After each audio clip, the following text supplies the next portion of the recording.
ये हमने देखा था कि जब एसोसिएशन हो जाती है पार्टिकल्स की तो किस तरीके से हमारा मॉलिक्यूलर वेट एबनॉर्मल आता है। अब हम देखेंगे जब डिसोसिएशन हो जाती है तो किस तरीके से मॉलिक्यूलर वेट हमारा एबनॉर्मल आता है। ठीक है, तो जो सेकंड रीजन है मॉलिक्यूलर मासेस में एबनॉर्मेलिटी आने का, that is dissociation of solute particles. Dissociation of solute particles. तो थोड़ा आप नाम से तुम्हें समझ में आ रहा होगा बेटा कि ये क्या है। This is just opposite of association of solute particles. फिर हमने फिर से क्या करें, वही सोल्यूट पार्टिकल हमने तो डाले 10, ठीक है, पर वो पानी में डिसॉल्व होने के बाद क्या हो गए, मान लो एक दो पार्ट्स में टूट गया, है ना, डिसोसिएट हो गया। किस तरीके से, जैसे कि भाई ये आपस में टूटते चले गए और इनके आपस में क्या बन गए, दो हिस्से बन गए। समझ लो ना, जैसे भाई मान लो एक ये पार्टिकल है, टूट कर उसके ऐसे दो हिस्से हो गए।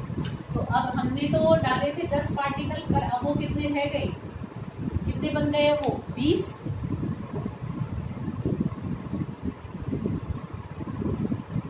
समझ रहे बेटा, इस तरीके से वो आपस में टूट गए। जैसे NaCl है, भाई NaCl एक हमारी यूनिट होती है, but after dissolving in water वो Na पॉजिटिव और Cl नेगेटिव आयन में डिसोसिएट हो जाता है।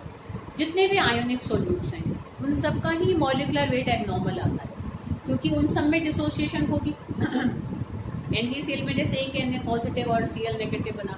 कैल्शियम क्लोराइड में क्या होगा, कैल्शियम क्लोराइड में देखो इस तरीके से जब हम तोड़ेंगे तो ये कैल्शियम आयन और 2 Cl नेगेटिव आयन बनेंगे। तो यहाँ कितने बन जाएंगे, 3 आयन्स बन जाएंगे। बेटा ऐसे कि कितने आयन्स किस में बनते हैं, मैंने ना एक बार तुम्हें एक पेज मतलब मैंने फोटो पिक खींच के उसकी जब भेजा था स्टार्टिंग में, जब मैंने कहा था कि कुछ ऐसे टॉपिक्स करा रही हूँ जो कि जनरल है 11-12 की, तब मैंने तुम्हें मैं दिखाती हूँ, शायद वो मेरे पास अभी भी थे, अभी थे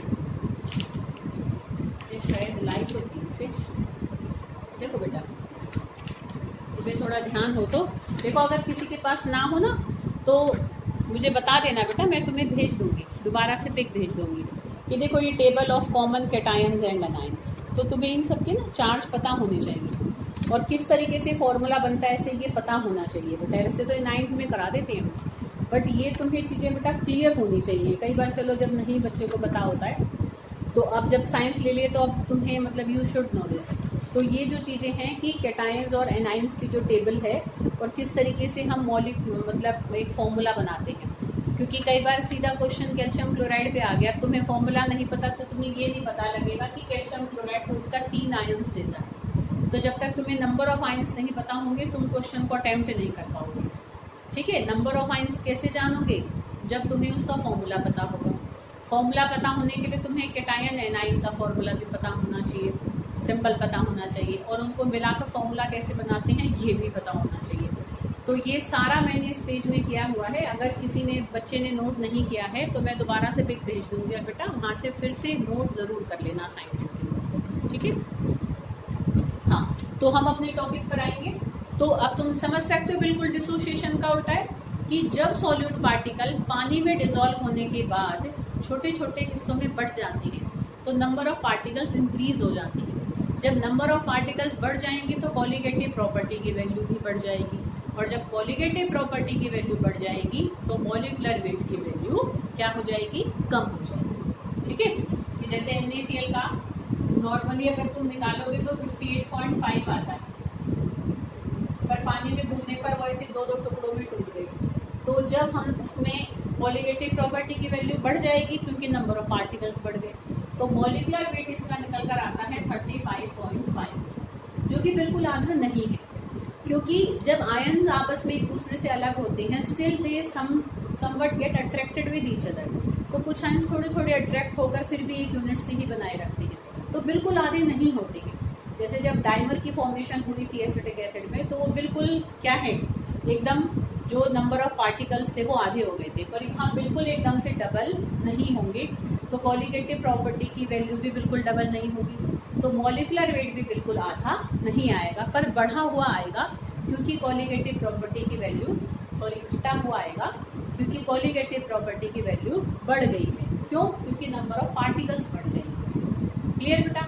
तो ये हमने एसोसिएशन और डिसोसिएशन को देखा कि मॉलिक्यूलर वेट में एबनॉर्मेलिटी कब आती है, जब सॉलिड पार्टिकल या तो आपस में जुड़कर नंबर ऑफ पार्टिकल्स को कम कर दें या टूटकर नंबर ऑफ पार्टिकल्स को बढ़ा दें।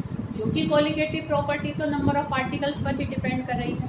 तो अगर नंबर ऑफ पार्टिकल्स हमारे अगर कम हो जाएंगे तो कोलिगेटिव प्रॉपर्टी की वैल्यू भी कम हो जाएगी और मॉलिक्यूलर वेट बढ़ जाएगा। और जब नंबर ऑफ पार्टिकल्स बढ़ जाएंगे तो कोलिगेटिव प्रॉपर्टी की वैल्यू भी बढ़ जाएगी, पर मॉलिक्यूलर वेट कैसा आएगा? कम। ठीक है बेटा? तो this is all about association and dissociation. अब देखो, एसोसिएशन और जो डिसोसिएशन है उसको हम मैथमेटिकली एक्सप्रेस करते हैं एक फैक्टर के टर्म में, that is one Hoff factor. मैंने तुम्हें पहले भी बताया था, एक वान हॉफ इक्वेशन करी है हमने ऑस्मोटिक प्रेशर। ठीक है बेटा? एक है van Hoff factor which is used to express the extent of association और dissociation among solute particles in a solution. कि किसी सोल्यूशन में सोल्यूट पार्टिकल्स के बीच में वो पार्टिकल्स आपस में एसोसिएट हो रहे हैं कि डिसोसिएट हो रही हैं और कितने हद तक हो रही हैं, इस चीज़ को हम एक्सप्रेस कर सकते हैं with the help of van Hoff factor. तो उसको हम आई से रिप्रेजेंट करते हैं। तो van Hoff factor is represented by I. I क्या होती है बेटा? आई रेशो होती है। ऊपर तो हम लेंगे नॉर्मल मॉलिक्यूलर मास, नॉर्मल को तो हम कैलकुलेटेड भी कह देते हैं, जो फॉर्मूले इसे कैलकुलेट करने का। ऊपर तो आएगा नॉर्मल मॉलिक्यूलर मास और नीचे आएगा एबनॉर्मल मॉलिक्यूलर मास। एबनॉर्मल को बेटा ऑब्जर्व्ड भी कह देते हैं, कि जो ऑब्जर्व किया हमने एक्सपेरिमेंट में।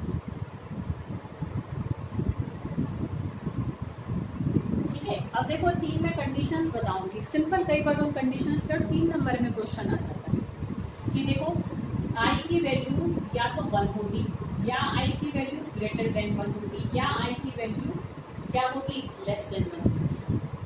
ठीक है?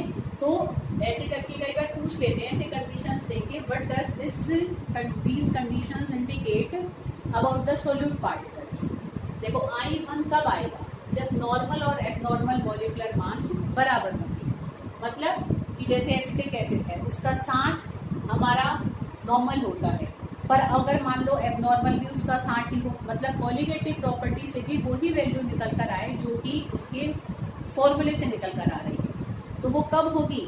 जब किसी भी किन्हीं सॉल्यूट पार्टिकल्स में ना तो एसोसिएशन हो रहा होगा ना डिसोसिएशन हो रहा होगा, तब आई की वैल्यू 1 आएगी। आई की वैल्यू 1 तब आएगी जब नॉर्मल और एबनॉर्मल मॉलिक्यूलर मास सेम होंगे। सेम कब होंगी? जब सॉल्यूट पार्टिकल्स में किसी भी तरीके की कोई परेशानी नहीं आई, ना तो एसोसिएशन हुई ना ही डिसोसिएशन हुई। तो आई की वैल्यू 1 किस चीज़ को इंडिकेट करती है? नो एसोसिएशन और डिसोसिएशन। ठीक है बेटा? तो ये तीनों कंडीशंस बेटा इंपॉर्टेंट है, इन पर कई बार क्वेश्चन आया हुआ है, तो इनको ध्यान रखनी है। अच्छा, आई की वैल्यू ग्रेटर देन 1 कब आएगी? देखो, ग्रेटर देन 1 कब आएगी? जब नॉर्मल मॉलिक्यूलर मास ज़्यादा होगा एबनॉर्मल से। नॉर्मल कब ज़्यादा था? देखो, NaCl के केस में था कि ऊपर नॉर्मल तो 58.5 होता है उसका, बट जब हमने उसको कोलिगेटिव प्रॉपर्टी से निकाला था तो 35.5 आया था। तो आई की वैल्यू 1 से ज़्यादा कब आएगी? जब नॉर्मल मॉलिक्यूलर वेट जो फॉर्मूले से निकालते हैं वो तो ज़्यादा होगा, और जो हम कोलिगेटिव प्रॉपर्टी से निकालते हैं वो कम होगा। NaCl के केस में देखा था, और NaCl क्या होता है? एक आयनिक कंपाउंड होता है, उसमें क्या हो रही थी? डिसोसिएशन हो रही थी। आयनिक कंपाउंड तो सारे टूट के आयन्स ही देंगे। समझ में आ रही है बेटा बात? तो आई की वैल्यू 1 से ज़्यादा कब आएगी? जब डिसोसिएशन होगा, क्योंकि डिसोसिएशन के केस में ही normal molecular mass abnormal molecular mass से ज़्यादा होगा।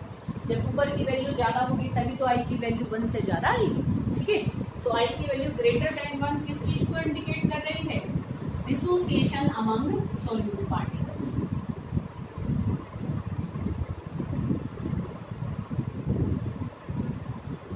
ठीक है? क्लियर? और आई की वैल्यू लेस देन 1 किस चीज को इंडिकेट करेगी? Association among solute particles. ठीक है? समझ सकते हो कैसे?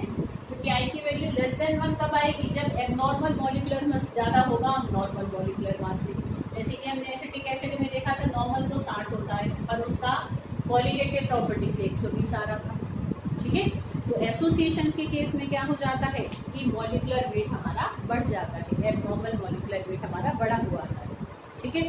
तो नीचे की वैल्यू जब ज़्यादा होगी तो आई की वैल्यू 1 से कम हो जाएगी, ठीक है। तो ऐसे ध्यान रखना है, आई की वैल्यू 1 इंडिकेट करती है नो एसोसिएशन एंड डिसोसिएशन, और ग्रेटर देन 1 ऐसे ध्यान रखना आयनिक कंपाउंड्स के लिए होती है। तो आयनिक कंपाउंड तो में ध्यान रहेंगे भाई वो तो हमेशा आयन ही देंगे तो टूटेंगी, तो डिसोसिएशन भी होगी, ठीक है।